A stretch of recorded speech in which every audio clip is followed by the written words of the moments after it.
Nadine Vosloo and welcome to today's how-to video with Tjhoko Paint.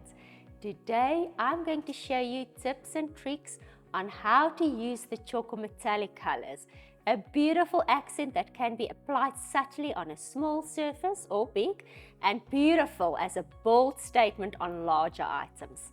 Let's get going.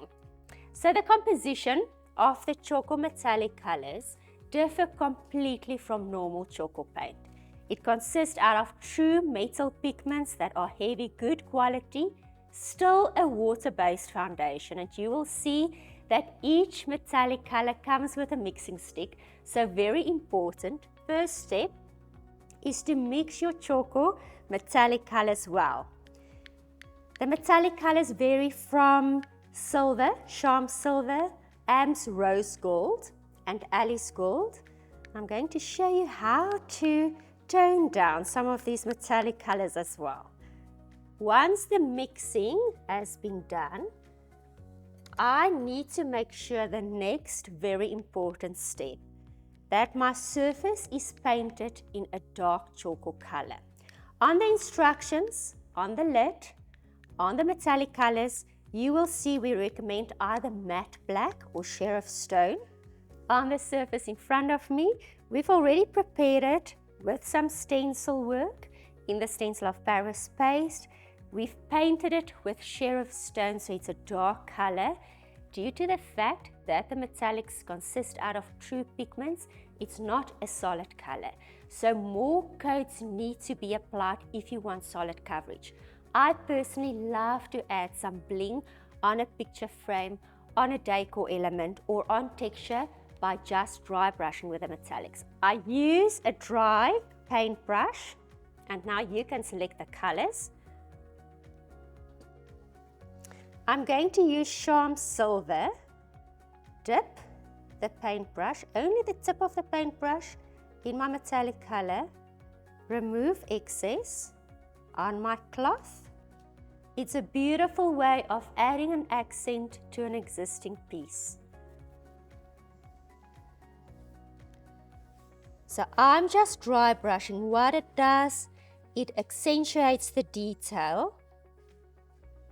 It's subtle. So once again, this is personal choice. Do you want it to be subtle or do you want it to be bold? An area where I would not recommend to apply a solid coat of metallic colors is something like a tabletop.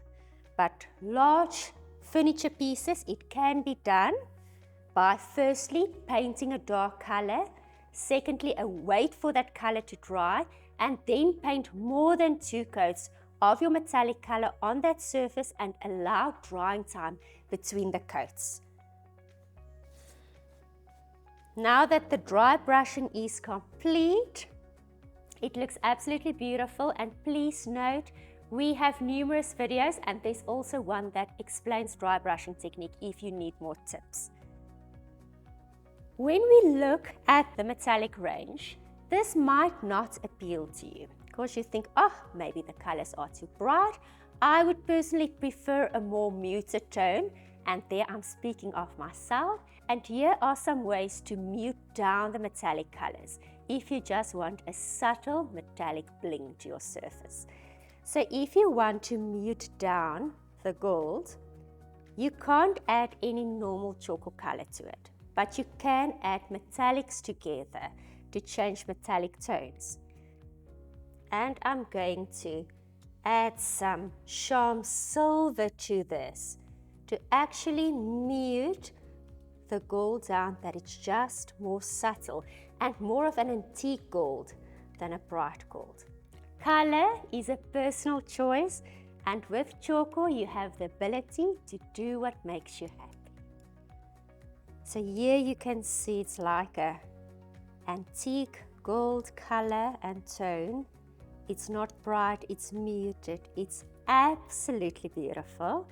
And if I want to do the same with the Am's rose gold, I can absolutely do it. So I mix rose gold together with sham silver to get a more pinkish rose gold look.